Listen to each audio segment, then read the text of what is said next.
Nagluluksa ang Banateros ngayon dahil sa pagpanaw ng aming pangalawang ama na si Sir Bong Duterte, ang nakababatang kapatid ni Pangulong Rodrigo Roa Duterte. Banat Bay, actually si Banat Bay ang unang nakakilala diyan kay Sir Bong. 'Di ba? Paano mo nakilala si Sir Bong? And actually si Sir Bong ang may kagagawan kung bakit nakasama ang Mocha Girls sa kampanya ni Pangulong Duterte dahil bilang kapatid ni Pangulong Duterte nung nangangampanya siya noong 2016, siya ho ang nag-imbita sa amin na sumama doon at kaya naman din kami po ay napasama. Kaya po kami ay nakilala si Pangulong Duterte dahil po dito kay Sir Bong Duterte. So ako po ay lubos na humihingi ng condolence po sa inyo, sa pamilya. Let's pray for the family. Yun lang po. Coach Oli. Actually, medyo malungkot na Sabado po at nalaman ko lang to kaninang umaga, no? Talagang si Sir Bong, parang tumayong pangalawang tatay namin, no? Isa sa pangalawang tatay ng Banateros siya dahil very concerned. Di ko makakalimutan na noong medyo may problema sa Davao, lagi po yan nagme-message, kamusta na kayo? Safe ba kayo? Talagang hindi siya nakalimot sa Banateros. Parang yung pinagdadaanan naming danger, siyang sumasalo, siyang nakakaunawa. Kaya hindi namin siya makakalimutan. Lagi kang nasa aming alaala. Itong si Sir Bong. Sa katunayan, tuwing pupunta kami ng Davao, gusto niya i-message namin siya. Gusto niya kami makasama. At ganun din, pag pupunta siya ng Maynila, laging magme-message siya na, "Hoy, magkita tayo, nandito kami," no? But anyway, hopefully, magkikita-kita tayo muli. Malay natin, sumunod na si Sir Jack. Uy, wag naman. Makilala niyo yung dalawa.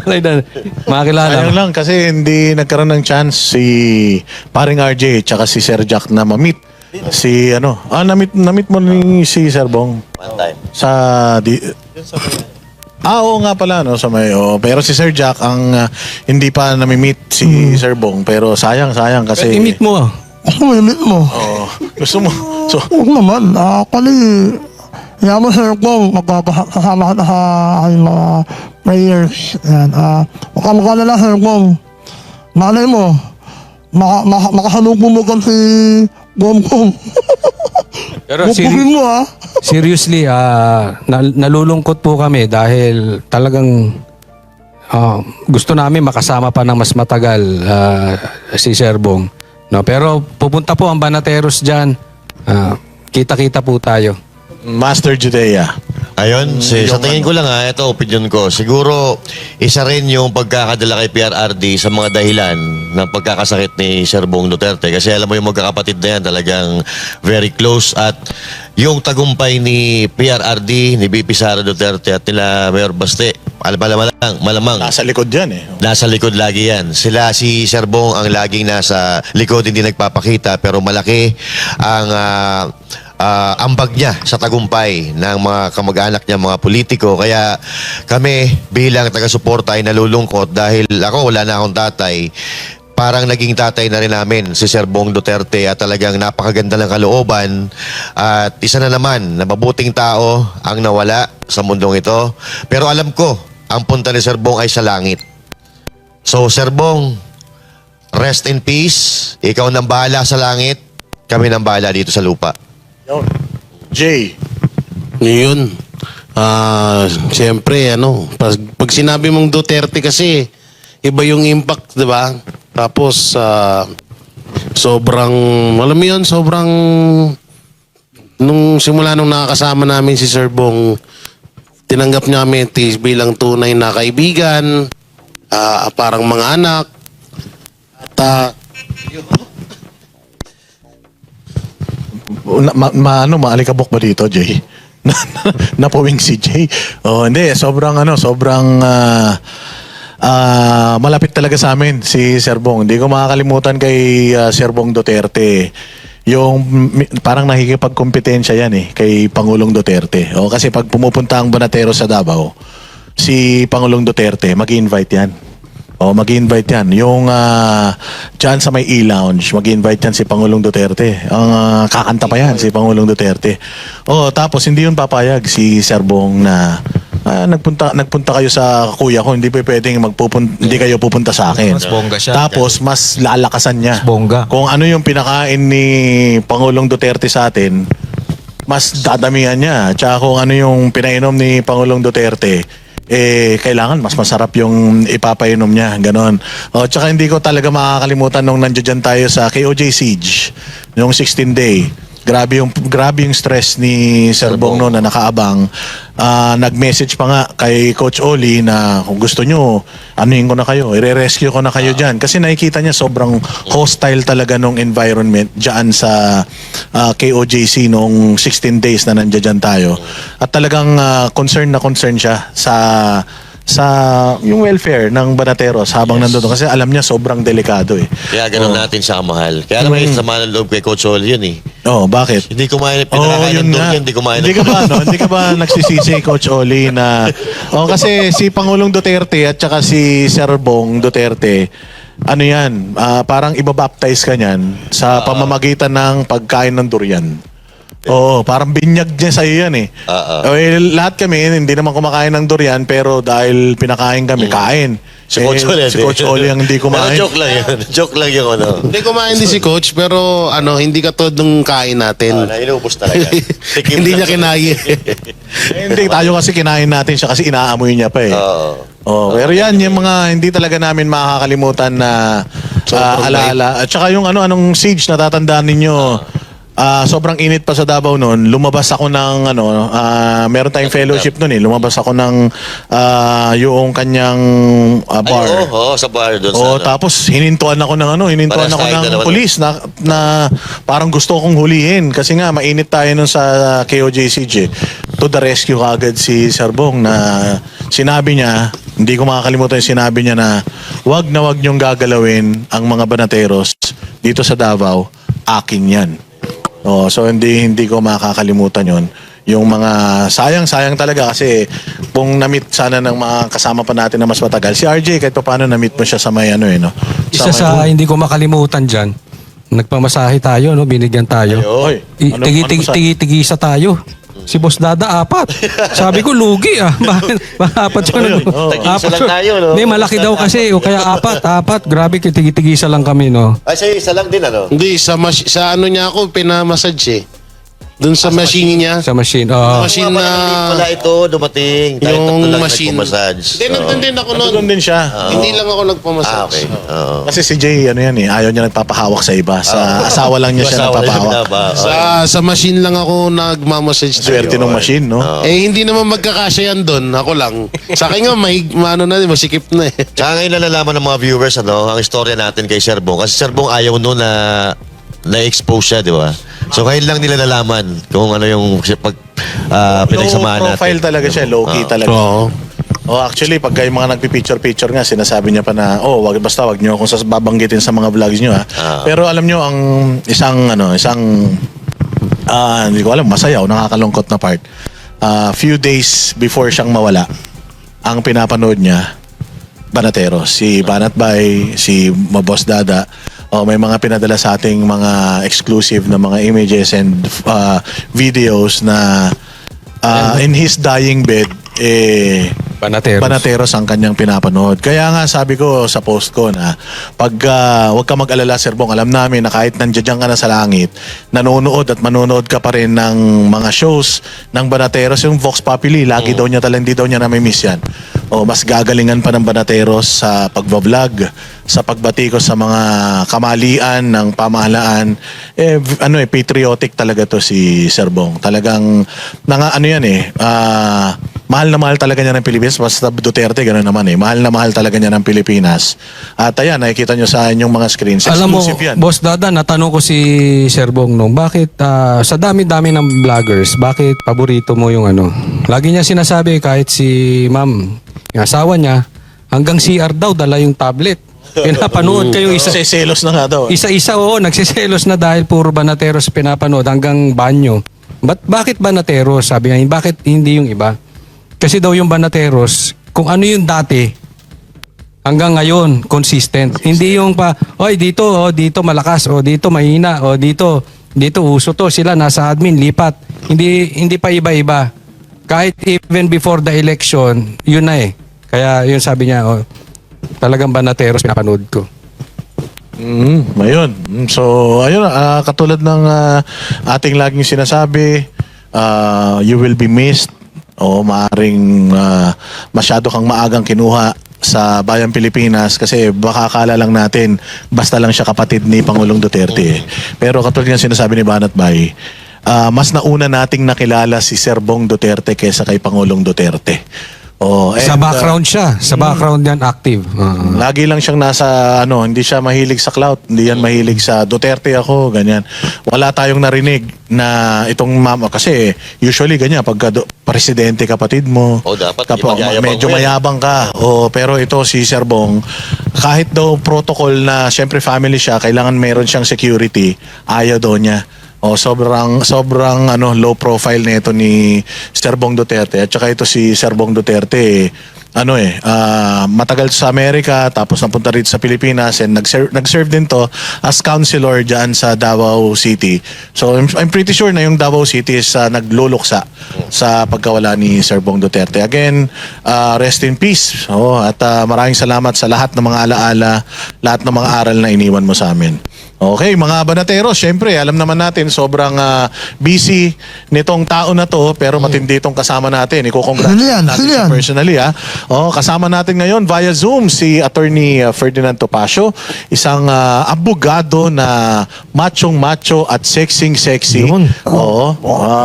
Attorney Topacio, nandiyan ka na ba? Ang sexing-sexing abogado. The Attorney Sex Appeal. Yun, no? Magandang gabi sa mga banateros. Pasensya na kayo sa lighting ko at ako'y pumarada lamang sa isang tabi kasi naaabutan na ako sa kalye at magsisix na nga.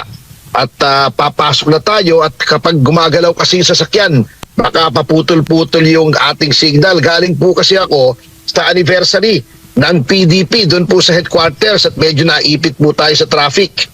Nako, palagay ko nagsayaw ka na naman dyan, Attorney, dahil nung Christmas party nakita namin talagang gumigiling ka eh. Hindi, ito naman ay parang planning to set the direction sa hinaharap nitong partido sapagkat alam naman po natin itong PDP ang lumalabas na natitirang genuine opposition sapagkat yung iba pong tinatawag na opposition ay co-opted na po ng mga oligarchs. Ito lamang po ang talagang mga tunay na lingkod ng bayan ang nandito sa PDP. Kanina po ba, Attorney, napag-usapan nyo rin po ba yung pagpanaw ng kapatid ni Pangulong Rodrigo Duterte na si Sir Bong? Ano pong balita? Po. At in fact po ay may mga nagbabalak po na itong Miyerkules na darating ay bumiyahe po sa Davao upang magbigay pugay for the last time kay Councilor Bong Duterte. Ayun, syempre congratulations din. Kasi itong kasama mo na idinimanda ni Risa ay dinismiss ng DOJ yung inyong kaso. Tama ba, Banat Bay? I-congratulate mo naman yung iyong co-accused. Kasama ko si Banat Bay dyan, no? Ang sinasabing libelous daw kami. At kaya kami dinimanda. At alam nyo po, natatawa nga ako sa kahipokrituhan nitong si Risa Ontiveros sapagkat alam nyo po, nung 2022, naghain po ng isang panukalang batas si Risa Ontiveros to decriminalize libel and cyber libel. At sinasabi niya po ay ginagamit daw yan dalawang batas na yan upang sikilin ang mga mamamahayag na magbigay ng puna sa mga public officials. Pero nung siya lang pinuna, ginamit niya yung batas na yan para sikilin yung aming freedom of expression. So kita nyo, ganyang klaseng tao yang si Risa Ontiveros. Banat. Attorney, meron lang akong tanong dun sa kaso na na-dismiss. 'Di ba doon malinaw na hindi napatunayan ni Ontiveros na may actual malice. Ibig sabihin, tayo po ay wala tayong malice na mali yung testimony ni Rene o si Alias Rene. alias Rene. Opo. Maaari ba nating sabihin na hindi napatunayan ni Ontiveros na mali itong si Mauricio? Maurilio ba? Mauricio. Bali po, Murillo. Mm. Ang napatunayan po roon, kaya hindi po hinain yung kaso ay walang actual malice sapagkat yun pong mga komento po natin na si Risa Ontiveros ay nagpa-fabricate ng testimony o nanunuhol ng witness ay may basihan sapagkat bukod po roon sa mismong video testimony ni Murillo, yun pong dun sa Farmally. Yun din pong isang witness doon na sinabing sinuhulan siya ng staff ni Ontiveros ay nag-execute din ng isang sinumpaang salaysay sa harap ng notaryo na nagsasabi rin po, inuulit yung sinabi niya sa video na nanuhol po yung mga staff ni Senator Ontiveros sa kanya. Binigyan siyang various amounts at binigyan siya ng e-bike, etc. So, kaya sabi po ng DOJ, hindi po malicious kasi may basihan at nagkomento lamang po tayo on the basis of what these people said publicly and on video and in their sworn statements. So tama po na hindi niya napatunayan na yung ating sinabi ay may actual malice. Maaari din po bang, Opo, kunwari, ngayon po, di ba, tumuloy po yung kay Rene doon sa... Opo, tumuloy, yung cyber libel. Opo. Kaya nagtataka ako kung sa tayo ay walang malis, dapat wala ring malis yung kay Rene kasi sinasabi lang naman niya based on his own experience na siya ay tinuhulan, kinausap, etc. He was made to fabricate evidence. Bakit yun ay cyber libel? Samantalang yung sa atin ay hindi. Okay lang ba na kasuhan itong si alias Rene ng DOJ na kahit walang nagsasampa ng demanda sa kanya or nag-i-initiate ng demanda sa kanya? Ang pag-alam ko po, although hindi po ako party dun sa kaso, ay si Risa Ontiveros din po ang nagsampa ng libel at cyber libel sa kanya. At ito po naman ay itinuloy ng ating DOJ at tuloy-tuloy na po nag-file ng information sa hukuman. So, malaki din ang chances na pwedeng ma-dismiss din ito dahil kung ang basihan ng kaso niya sa inyo, yung balita kay Maurilio, pwede rin may chance na ma-dismiss din itong kaso ni Maurilio sa kanila. Opo, para sa akin, paano magiging libel ito? Unang-una, ganon din po ang magiging batayan kung libel o hindi, which is actually kung in the case of Risa Ontiveros, since she is a public official, malice is not presumed. Ang burden of proof or onus probandi para patunayan na may malice ay nasa sa kanya. At ito pong with respect to the testimony of Murillo, ang subornation of perjury, ang paghahanap ng isang false witness ng isang public official is a matter of public concern. Sapagkat ito po goes directly into the heart of how she discharges her duties as a public officer. At kung meron pong anomalya sa kanyang pag-charge ng kanyang duties, dapat po malaman ng publiko ito. So, hindi dapat pong itrato to with malice because the public has the right to know. Yan po ang ang disadvantage, attorney, ng isa kang mambabatas tapos hindi ka naman abogado, natatandaan ko yung famous line na binitawan mo, yung welcome to my world. Hindi ba? Oh, hindi namin makakalimutan yan. Opo, kasi kung tutuloy-tuloy po yan sa hukuman, sabi ko nga, ako 33 years na ako, second home ko na yung hukuman, very comfortable tayo dyan. At kung yan ay tutuloy, syempre, hindi maaari as an accused in a criminal case, I will have the right to confront her as the witness against me. I will have the right to cross-examine her. At doon, hindi niya pwedeng akong ipakontempt, hindi niya ako pwedeng pigilin doon because may rules of evidence po roon. She cannot hide behind parliamentary immunity. She does not have the powers of a senator. So pwede po natin siyang i-cross-examine. And I was actually looking forward to that, pero na-dismiss na nga po eh. Actually, ready na nga po ako magpakulong because of that. At akala ko talagang papailan tayo dahil alam naman natin na weaponized na ang DOJ laban sa mga kritiko ng pamahalaan. Coach Oli. Attorney, si Coach Oli po ito. Itong patungkol Opo, kay attorney kay alias Rene, meron na bang demanda Opo. kay Risa doon sa di umanong tanim witness o panunuhol ng witness?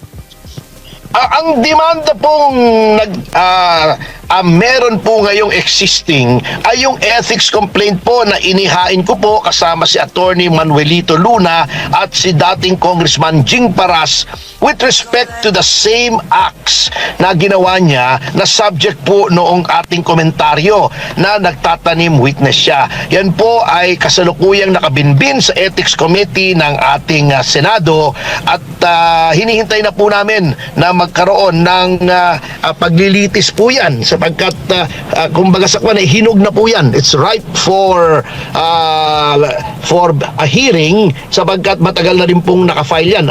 Last year pa po yan eh. Oo nga, no? Bakit hindi pa kaya to umuusad? Parang san-san tayo napunta eh. Ito napaka-importante to kasi institusyon. Oo, nauna pa yung isipin mo yung ethics doon kay Kay Kiko Cheese Escudero. at kay Cheese. Pero ito importante dahil malalim to.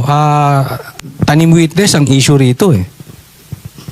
Opo, totoo po yun. At kaya nga po kami nag-file because this goes to the essence of how a member of the legislature, the Senate no less, is conducting her affairs as a member of such committee. Mabigat po talaga kung ang isang miyembro ng Senado ay nagtatanim ng witness, kumukuha siya ng mga witness na sinasabi niya, eto, meron akong consideration para sa iyo.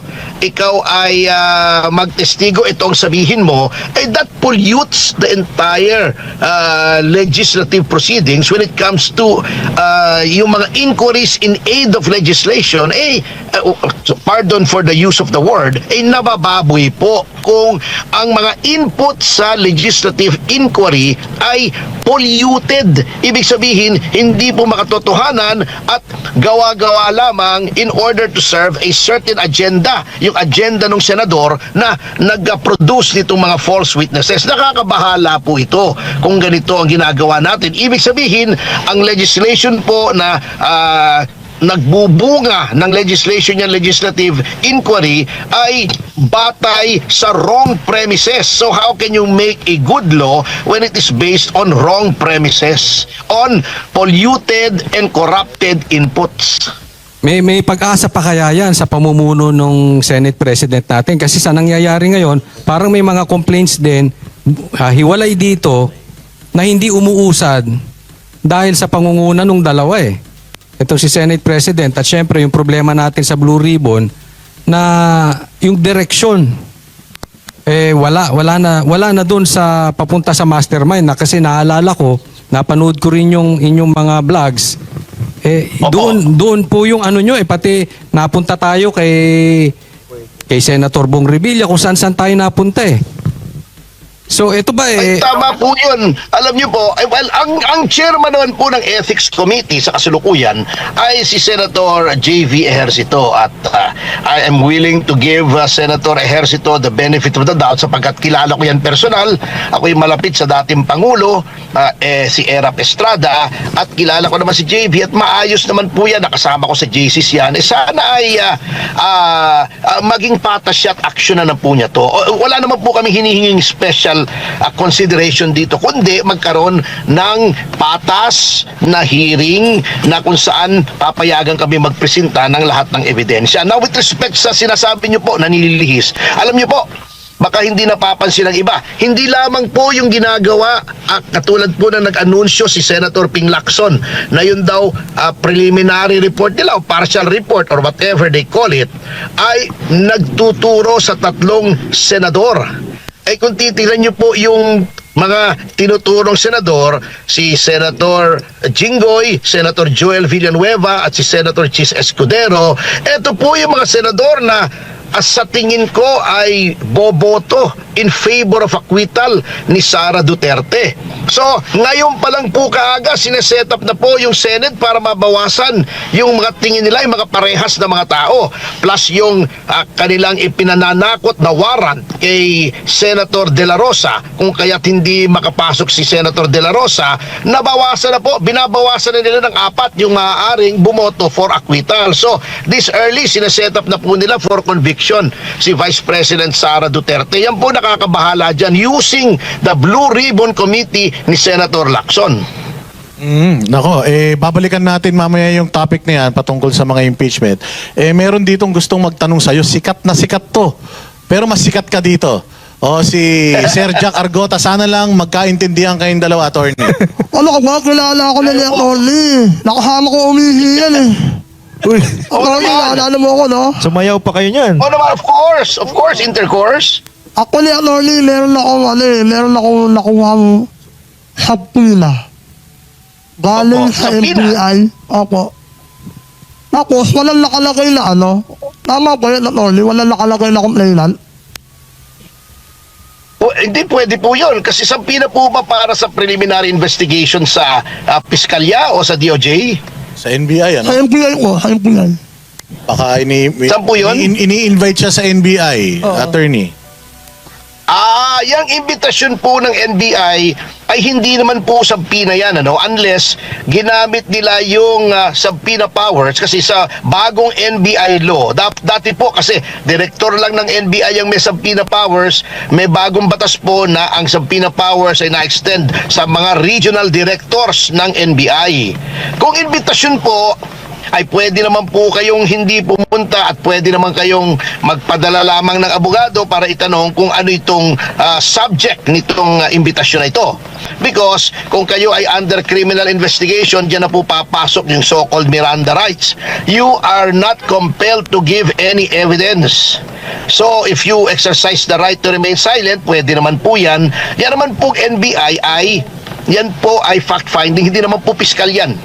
Hindi naman po prosecution office yan. Kung sa tingin nila ay may crime committed, ano po ba daw krimen? Bakit daw po daw kayo iniimbita? Actually, na-post po kasi ako ng yung St. Luke's. Oh, yung ano, medical attorney, record. yung medical bulletin na fake daw na kumakalat. Eh, ang ginawa ko, So parang motu proprio investigation ng NBI. Oo. So may pananagutan ba si Sir Jack doon, attorney? Kung pinost niya yun, Hindi naman pwedeng mag-file ng kaso direkta sa korte. Kung sa tingin nila, if under case development ay meron silang tingin na may krimen, magpa-file din po sa prosecution office yan eh. So, maigit doon na po sumagot. pero sa tingin niyo po, attorney, may krimen ba na nalabag si Sir Jack? Nag-trending yan eh. Ang ano na yan eh. nagbibiro Ikwento lang mo. ako eh. Actually, nagbibiro lang ako noon, yung post ko. Ang sabi ko noon, kasi actually yung post na nga yun, malabo yung pangalan. Mali yung kung ilang taon na si mom ko. Mali kung anong araw. Mali yung araw eh. So yung sabihin, Saka ano ka, nag-diagnose ka. nag-diagnose eh. Hindi ka naman doktor, nag-diagnose ka ba? Nag-diagnose na ako, Atty. Pero actually- Ang sinabi ko sa post ko, sa palagay ko, si Marcos may cancer sa kabilang itlog. Yun lang yung sinabi ko, Atty. Okay. So, Eh, alam parody. naman nilang nagpipiro lang ako, pero sineryoso. Ano yun? Alam nyo, Meron maraming ba tao cancer rito sa sa kalawang itlog Pilipinas lalo na sa pamahalaan natin, walang sense of humor. Kasi sabi nga ng mga psychologist, ang best friend ko yung psychologist, sabi ng mga psychologist, para ka daw magkaroon ng sense of humor, dapat daw ikaw ay matalino. So pag ikaw ay hindi matalino, lahat ay literal ang iyong pagtanggap sa lahat ng nababasa mo. So kailangan lamang i-explain yung context niyang iyong post. Okay. So, pupunta ako ron eh. Hindi ko muna kailangan lawyer, Norley, no? Din, natatandaan nyo yung Adobo Chronicles, naglalagay din niya ng kalamo, news report, pero katatawanan. Parang yung The Onion sa Amerika, di ba? Merong ganong website, The Onion. Kala mo talaga siya ay dyaryo. Meron pang mga news report, pero yung papakinggang mabuti, parody. Nagpapatawa lamang, satire. Tama. Hindi ko alam. Pero meron pa po kasi siyang kaso, PUF, Possession of Ugly Face. Ayun ang magigas. Hayop ka. Palagay ko, aregluhin na lang natin Pero yan. Norley, may tanong ako, hindi mo ako makukulong. Makukulong ba ako, Norley? Ay hindi natin po malaman until makita natin yung kwan. Mukhang makukulong lahat ako, information against you. Actually, seriously, wala naman pong crime na fake news. Pag ikaw ay nag-post ng fake news, yung epekto ng fake news na yun na tinatawag has to fall under a certain category of a crime, either a special law or under the revised penal code. So dapat i-define nila what are you being charged of? Para alam mo, kasi that is part of due process. Due process mandates that you are informed of the nature and causes of the accusation against you. Halimbawa, ang charge sa iyo ay yung charge sa amin, meron akong sedition. You are being charged with sedition dahil ganito ginawa mo, nang bato ka noong September 21, sinabi mo wasakin, gibain, etc. So yun po ang dapat na mangyari. Sa subpina, nakalagay daw kasi yata, parang may may cyber libel. Nagsimula kasi itong attorney, parang lumalabas, in-interview yung NBI director ba yun? In-interview doon sa isang news sa show, and then lumalabas doon sa sa show na yung abogado na best friend mo rin. At yung ewan ko kung bakit araw-araw nandiyan daw yan sa news outlet na yan, wala yatang kliyente. Pero sinabi niya na ito, Sino yun? si Falsis. Sabi niya, sinabihan niya yung NBI na Abogado ba yun? ito po ba dapat ba imbestigahan ito? Kasi nagpapakalat ng fake document na dininay naman daw ng St. Luke's. Ganun eh. So parang ang nangyari, parang na-pressure lang nga sa tingin ko yung NBI dahil on the spot sinabihan ni Falsis. Pero, kuya, binura ng Facebook, i-post ko. Nagkaroon akong violation. Parang na-mass report ako eh. Parang wala na. Pero freedom of expression. Hindi naman krimen yung pag-mass report sa Facebook eh. Ayun. RJ, may tanong ka kay attorney. Mabalik tayo dun, attorney, kasi naaalala ko po yung I think ikaw din yung nagsabi nasanay na tayo kay Risa Hontiveros na tanim witness. So kung mapatunayan po kaya yan na talagang ginagawa niya di umano yung pagtatanim ng witness, ano po kayang pwedeng legal action? Anong parusa ang sa kanya? Well, marami pong maaring kasuhan sa kanya based on the circumstances. Pwedeng subornation of perjury, pwedeng yung incriminatory machinations, depende po sa mapapatunayan. Ngunit sa ngayon po, doon po sa aming sinabi na 3 instances po yan eh. Isa po yung Kian, yung alleged victim ng EJK, kung saan tinago niya yung mga witnesses, kinuha niya sa ama, yung mga minor yon, at binabawi ng ama. Number 2, isa pong yung nga pong sa Farmally, yung may kinuha siya, yung si EJ ba yun na sinabi noong kapatid na binayaran and then nag-recant, pati yung si Murillo, dapat po may sanction yon, either suspension or expulsion sa Senado, sapagkat hindi po dapat na mayroong miyembro ng Senado na ginagawa po yung mga ganyang bagay na pinopollute ginugulo, pinapervert yung legislative inquiries for her own political ends. So marami pong mga ramifications yan. Kanya lang, inumpisan po namin sa Senate Ethics Committee para matigil na po yung practice na yan. Sapagkat hindi po maganda yan na ginagawa niya yan. Alam niyo po, si Rizzo Ontiveros has been playing fast and loose with a lot of rules. Remember, noong si Congressman Tevez ay nais mag-testify nung may hearing siya dyan na involving him sa Senado at sinabi ni Rizzo Ontiveros hindi daw dapat kasi hindi bawal daw ang Zoom na testimony kahit dahil hindi daw mapapanumpa outside the Philippine territory. Bakit yung mga hearings regarding sina Mayor Alice Guo at sina Cassandra Leong, meron siyang pinatestify, isa na sa Thailand, isa na sa ibang lugar via Zoom. Iyon po ang dapat na mawala dyan sa Senado, yung double standard na ginagawa ng ibang mga senador katulad ni Ping Lacson, yung kay Gutesa, kay Saldico. Bakit pag iba ang nagsasabi ay agad-agad ina-action na nila, yung kay Bong Revilla, yung kay Senator Villanueva, Joel Villanueva, etc. Pagkatapos, pagka papunta kay Martin, yung mga testigo, same quality, same nature of the evidence ay hindi po nila pinupursu. Katulad po ngayon yung BRC, ano nang iniimbestigahan? BIR na. Bagamat kailangan imbestigahan po ang BIR, yung abuso ng mga letters of authority, para sa akin, higit na mas importante na matapos muna at malaman ng mastermind, din tunay na mastermind, dito sa tinatawag na floodgate at sa kanayang BIR. Ayun, attorney, si Master Judea po, ano? Kanina po Opo. nasabi nyo na si Rizzo Ontiveros ay meron na pong kasong kinakaharap regarding dito sa panunuhol at pagbabayad ng mga testigo. At Opo. alam naman natin na itong si Rizzo Ontiveros ay hindi naman nakalin yan kay Marcos kundi nandun sa mga dilawan. Sa tingin nyo po, ano po ang nagiging dahilan kung bakit itong reklamo kay Rizzo Ontiveros ay hindi po iniimbestigahan, samantalang katulad na sinabi nyo na sila Bong Revilla, sila Chis Escudero, napakabilis nilang aksyonan. So ano po nangyayari dito bilang kayo po ay isang abogado? Hindi ko lang po alam. Nagkakaroon nga ng selective justice. Kasi nga, katulad ditong kay Bong Revilla, alam nyo, napakabilis po nito. Sinusuri ko yung pangyayari kay Bong Revilla. Alam nyo po, si Senator Bong Revilla, alam nyo, kritiko po ako niyan.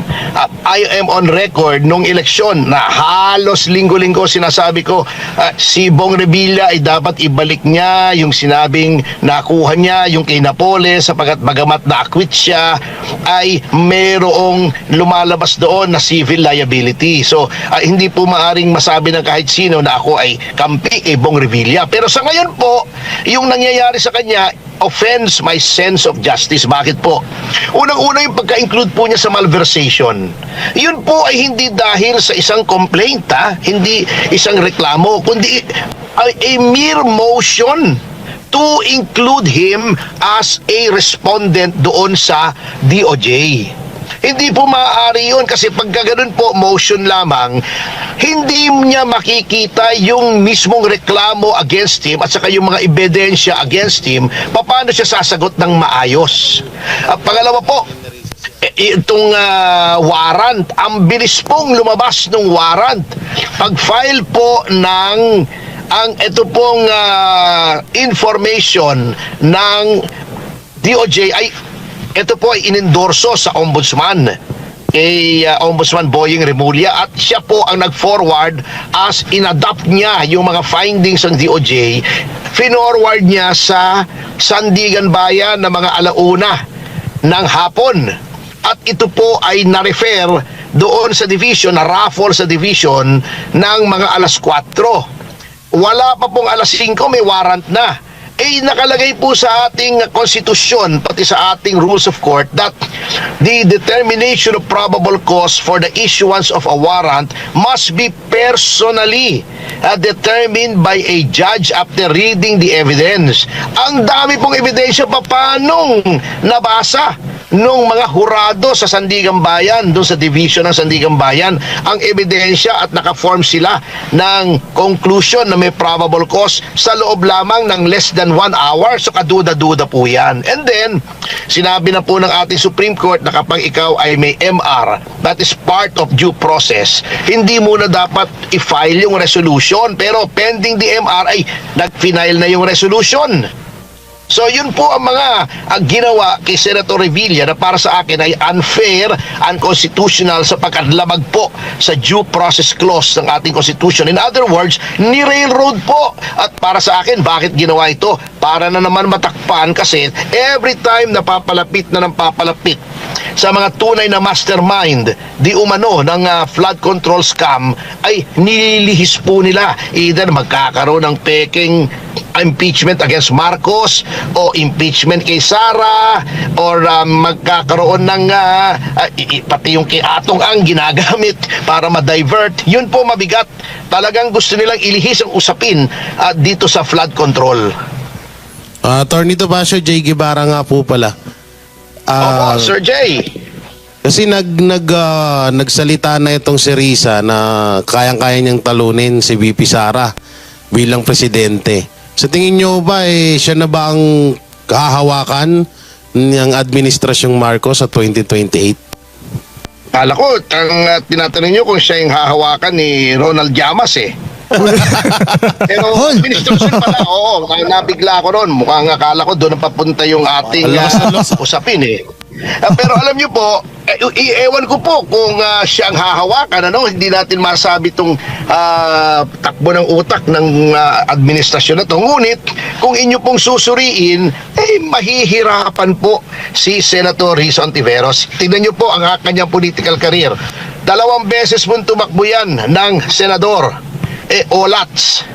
Yung pangatlong beses niya, nanalo siya. Kaya lang, siya ay number 11 out of 12. Ang number 12 noon ay si Laila De Lima.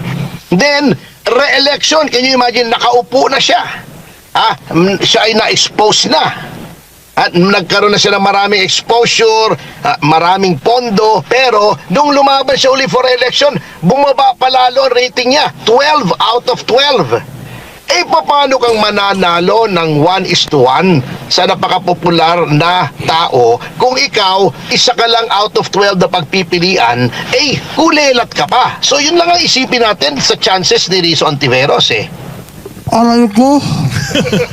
Ang hard mo naman magsalita, Norly. Hindi, totoo naman po, totoo naman. Hindi sa harsh tayo, kaya lang, talagang naman kung sa isang tao na 12 tao ang pipiliin, hindi pa nga siya nauna o pangalawa huli pa siya muntik na nga siyang makalimutan Attorney, dugtungan ko paano? Kasi ngayon, katakataka talaga na bakit sobrang tahimik ni Risa Hontiveros sa pagiging mastermind di umano ni Martin Romualdez at Marcos Jr. sa nakawan sa flood control. Bakit kaya, Kasi ang yan Siyempre kapag po, alam nyo, putak agad yan sa tingin ko she's posturing na siya ang gawing standard bearer ng administrasyon sa 2028. Kasi sa nakikita ko po, wala pong malakas na maaaring itakbo ang administrasyon sa 2028 kung hindi nila madidisqualify si Sara Duterte. Kaya ang nakikita ko pong nagpo-posture yan, ito yung opinion ko lamang naman, hindi ko sinasabing ako ang pinakamagaling na political analyst kasi yung very much abused yung designation of political analyst Pati si Richard Heyderian o pati si Falsis nga ay sinasabing mga political analyst sila, kaya lang with emphasis on the word anal. Oo. Itong dalawang ito, si Richard at saka si Falsis, Anyway, yung sila po yung administrasyon ay nagpapalipad ng sinasabing trial balloon kung sinong tingin nila ay pwede nilang gawing manok sa 2028. So nandyan si John Vic Remulla na sinabi na siya'y tatakbong presidente. He's Mr. testing the Vision. waters. Andyan si Risa Hontiveros. So tinitignan po niya. She is posturing kaya Siyempre, hindi ka pwede mag-posture kung lalabanan ng may administrasyon sapagkat ang gusto nga niya ay siya yung gawing official candidate ng administration sa 2028. What do you think kung magsasanib puwersa yan? Kasi yun yung sinasabi nila eh. I can slay or we can slay VP Sara sa 2028 kung magsasanib puwersa. Oh, so sa tingin mo magkakaroon ng Ang isang... problema, kahit magsanib puwersa po sila, hindi ubra. Kahit saniban pa sila ni Satanas, palagay ko, hindi sila ubra. Grabe yun. Mabalik pala tayo, attorney, dun sa sinabi mo kanina tungkol dun kay Bong Revilla, no? Kasi kamakailan nagsalita ang I think DOJ at sinasabi nila na Opo. inaantay nila yung recommendations ng Senate Blue Ribbon Committee para makapag-file na sila ng mga kaso. Eh bakit wala pa pala yung recommendations ng Senate Blue Ribbon Committee? Bakit naipakulong ito si Bong Revilla? Ibang kaso po kasi ito malversation po ito na ang batayan naman nila, eto nga, nagtataka pa rin ako rito sa DOJ. Ang batayan pa po nila ay yung testimonya ni Undersecretary Bernardo without any collaborative evidence, walang corroborative evidence. Ito, alam niyo po, sinabi ng Korte Suprema doon po sa kaso ng Tamargo na meron pong doktrinang res inter alios acta. Ibig sabihin, the acts of a third person cannot bind you. Ano pong ibig sabihin nito? Kung bakit nagkaroon po ng itong doktrina ang ating Korte Suprema.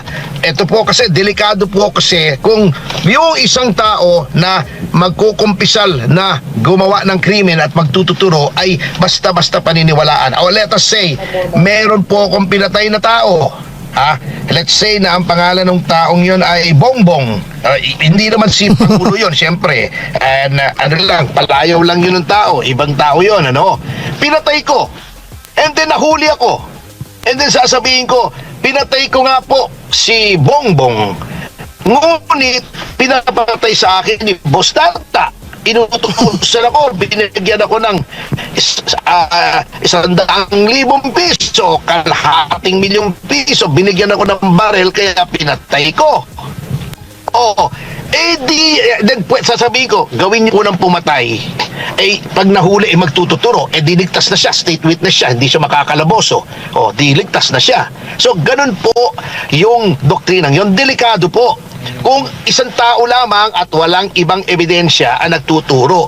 Sa nakikita ko po rito sa pinakitang ebidensya kay Bong Revilla, wala nga pong mga project proposal, walang audit report. So paano yung sasabihin may malversation of public funds? Ito po pa yung testimonya ni Yusek Bernardo, ang sabi niya, binigyan daw niya ng pera si Bong Revilla bilang advance. Kung advance yon at wala pang proyekto at i-release pa lang yung pera, ngunit ito ay advance, yung binigay niyang pera ay hindi po public funds yun. Maaring pera niya yun, maaring pera ng ibang tao, at definitely it will not fall under malversation of public funds. Kung sabihin na nating totoo nga yung sinasabi ni Yusek Bernardo, binigyan niya ng pera para magkaroon ng project, that is at most bribery na bailable offense. Hindi dapat malversation. Pero mapunta na tayo, since nabanggit mo na yung pangalang Bongbong, magpunta na tayo doon sa pagkakadismiss ng or pagbasura ng impeachment complaint, yung dalawang impeachment complaint against Bongbong Marcos. Anong masasabi nyo? Sa tingin ba ninyo inabogado siya ng mga taga-kongreso? Ay, expected naman po natin yun kasi unang-una, yung kay Attorney De Jesus, with all due respect, talaga naman pong manipis literally and figuratively. Manipis po at talagang walang, may mga allegations siya roon at kaya't nasabi din ng committee na it is based on hearsay, etc. Walang mga evidence.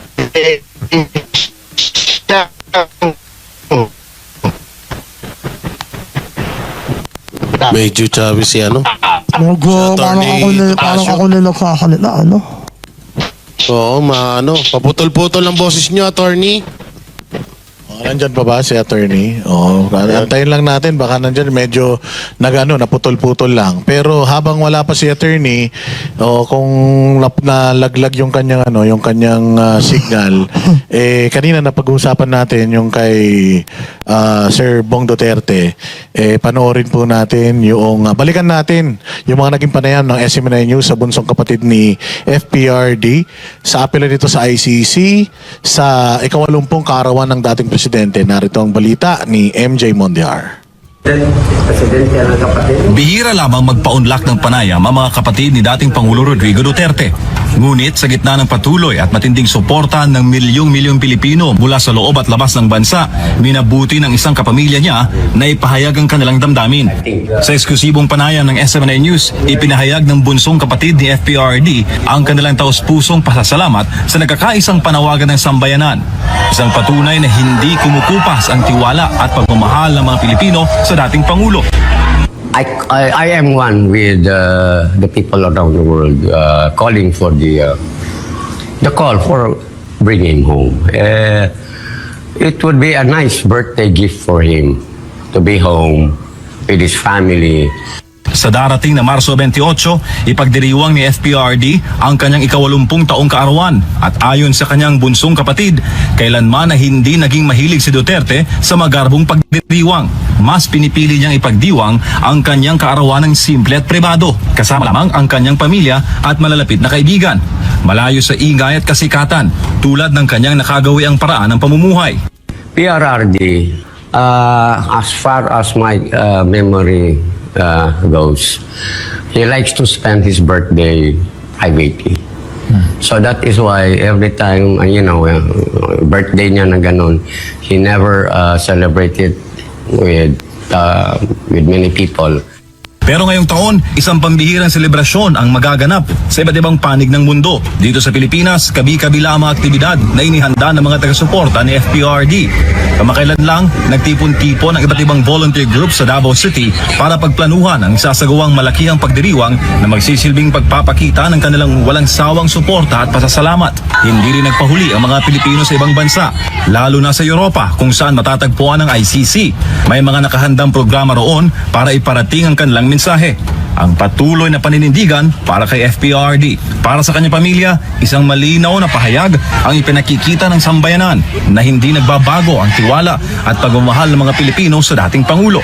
It just shows that the Filipino people, majority of the Filipino people worldwide are now really are awakened, and they're already, somehow not in agreement of what's happening in our country. Sa gitna ng lahat ng ito, isang taus-pusong panalangin ang ipinapaabot ng pamilya Duterte na makauwi si FPRD sa kanyang bayan, lalo na sa mismong araw ng kanyang kaarawan. At kasabay nito, isang mahalagang apela ang binitawan ni Bong Duterte para sa ICC. My only wish, as a birthday wish also, that ICC would allow him, before the trial starts, to voice his manifestation sa whatever on his mind, so that it might not be for the ICC to gauge on the merit, but at least for the world to listen and understand how he feels and what is on his mind. Ayun, nakita nyo yung Oo interview. nga. Ay, ano yan, nakakatapos yun nung KOJ Siege. Pag-uwi natin, in-interview na siya ni Boss MJ Mondiar. Alam mo, Pero- boss, may naalala ko, pa yata tayo, nagpaplano pa tayo na pumunta ng Davao para ma-meet yan si kasi paborito natin pumunta dun sa sa kanyang rest house. Si Master Judea at saka si Jay Guevara. First time niyang ma-meet si Pangulong Duterte doon sa kanyang Doon mismo sa resort. no? sa Ngayong, bahay ni Sir Bong. yung bahay ni Sir Bong, no? Napakaganda ron. Napaka-memorable niyan ni Sir Bong sa amin, lalo na. Kaya, ayun. Kuya, may tanong ako. Paano kung malaman ni tatay ni kung... Ayun lang, malulungkot talaga kasi close yung dalawa eh. Kaya, Pero may post na si Kitty, hindi ko lang sure kung kay Kitty yung page na yun. Hindi kasi na weekend ngayon eh, Jay. Ano ngayon eh, Sabado-Linggo. Baka kasi ang bisita kay PRD hanggang Friday lang eh. Hanggang Thursday lang yata. So, malamang hindi niya pa alam. Ka-text mo talaga si Kitty. Text mo Nag-text sa'yo? Post. Nagpakala ko nag-text sa'yo kasi alam ko. Sobrang sakit, parang English eh. Oo. Na sobrang sakit sa part ni PRRD na hindi niya makakasama yung isa sa mga kapatid niya na mayapa. Sige, balikan natin yan. At nagbabalik ang lawyer, attorney na malakas ang sex appeal pero hindi na Zoom. Ano na lang ito? Phone patch. Attorney Ferdito Pasio, naririnig mo po ba si Sir Jack Arnota? Hello po, magandang gabi po. Opo, rinig ko po kayo. Ayan. Sige, balik tayo doon sa sa katanungan natin kanina patungkol doon sa impeachment. Attorney, doon tayo naputol eh. Inabogado nga ba ng Kongreso si Bongbong Marcos? Kasi ang sabi ni Claire Castro, si Presidente Marcos daw ay hindi na nagbuo ng kanyang legal or defense team patungkol dito sa posibleng impeachment na kinakaharap niya. Ano masasabi niyo dyan? Siyempre po, alam na naman nila ang mangyayari dyan. That is a foregone conclusion. Hawak nila ang committee, nasa majority sila. At siyempre, yung unang-una naman po ay talaga namang alam natin, yung unang impeachment case na inihain ni Atty. De Jesus ay doomed to fail. At designed to fail also. Yung sa makabayad naman ay talagang alam nyo yung loyalties naman ng grupong yan ni na Titinho at saka ni na Laila de Lima ay talaga naman pong doubtful po yan kasi mga kaalyado yan di ba? Meron silang tactical alliance with the majority. Ang ginawa po kasi nila, yung aming kaso, yung dapat ito ay third, ay binlock nila. Ito po ang maraming ebidensya. Nakita nyo naman po nung pumunta kami sa House Secretary General. Male-maleta po ang dala namin. Napakaraming mga USB na containing videos, mga dokumento, at comprehensive po yung aming impeachment complaint mula sa insertion, mula doon sa pagkidnap ni Tatay Digong, mula doon sa flood control, ay napakarami po na mga ebidensya. In fact, ito po ay may dati ng demanda sa ombudsman regarding the insertions. So, ito po ay at ang kasama nito ay 23, 24, 25 budgets. Hindi lamang yung 25 budget. So, very comprehensive po. Ngunit sa kasamaang palad ay ito po ay hindi nila tinanggap dahil lamang sa kadahilanang nasa abroad daw yung House Secretary General. So, doon po sila takot kaya ayaw nila talagang tanggapin yun. Attorney, si paring RJ po ito. Nagtataka lang po ako, attorney. Napansin ko, nung kay impeachment po ni PBBM, meron silang ganto. Pero nung kay BP Sara, parang hindi natin nakita itong mga gantong hearing. Parang biglaan na lang na ano. Ano pong masasabi niyo dito? Yun nga po kaya nga po yan ay yung una ay in-invalidate nila sapagkat yung third mode of transmitting articles of impeachment, yung 1/3 or more ng membership ng House. Kaya nga po sabi ng Korte Suprema, dapat ay bigyan lahat siya ng kopya ng complaint at yung mga ebidensya because due process requires na sila ay makita muna nila yung ebidensya bago sila bumoto at nagkaroon yata ng mga matibay na patotoo na hindi naman lahat ng mga pumirma ay nakita yung complaint ng impeachment. Basta-basta pumirma na lang for whatever reasons, we don't know how many millions or tens or hundreds of millions of reasons, ay pumirma na lamang. So etong kay VP Sara, in-expect po natin na ito ay talaga namang matutuloy ito sapagkat talaga namang plano nila na hindi nila kayang talunin sa 2028 ay pako-convict na lamang nila para ma-disqualify for public office. Attorney J. Guevara nga po pala ulit. At total na pag nabanggit na rin yung impeachment ni Vice President Sara Duterte, okay lang po ba ito na itong si Tito Soto ay nagkokomento at handang-handa na daw sa impeachment laban kay nawala si attorney. Ako nakasagot yan. Ako nakasagot sa'yo. Ano tanong mo? Ano tanong mo? Sige. Attorney Jack. Attorney Jack, Ano? ipaglalaban mo ba ang kaso mo? Oo naman. Ayop ba yan? Nakakabago naman nila para, di ba? Ang mga kalaban natin na, yung mga bayaran na to, gusto lang nila tayo makunaw eh. Para wala na silang kalaban, di ba? Oo. Bubunin, paano kayo magkakakita? Wala na yung kalaban, yung nakakunaw na, di ba? Alam mo, trending na trending to si Sir Jack. Kasi kung matatandaan mo, kasi ito si Sir Jack, binibenta niya yung bahay niya sa akin. Sabi niya, Boss Dada, bili mo na tong bahay ko. Magkano ba? Magkano? Itong mga bugok na mga vlogger sa kabila, ginagamit na content yun. Si Coach Oli nga nagsabi na merong isang kaibigan mo yun eh, yung C52, 5254. Sino yun? 6'7". 5'2 yung isang bahay. Ay, yung Pinay. Sinasabi niya na karma daw yan. Yung makamhe? pagbibenta mo. Yung may makamhe. Amoy yun eh. Ako naamoy ko yun. Okay, ano Pagbibenta ka na? ng bahay, nakarma ka nga ba? naghihirap ka na daw. Kasi paliwanag ka sa kanila. Namumulubi ka na raw, Sir Jack. Pambayad doon sa kaso. Yung bahay na yun, mabubulok na kasi walang tao. So, sabi ko, mabubulok So, hindi na. natitirahan? Hindi na. Sabi ko, mabubulok na. Benta ko na lang kahit malugi. Di ba? Di ba, dapat magbenta ka ng bahay, mas mamahal, di ba? Kasi- Ako, kung magkano lang pili ko, yun lang bibenta ko. Hindi ko na Pinagawa mo pa yun. Pinagawa ko na may solar pa yun. Ay, grabe. Solar ah. Solar lang ito. Ano, sonar? Solar. Solar. Alam ko sonar. Solar. Sa submarine yun eh. Solar, tapos yung panel, ito.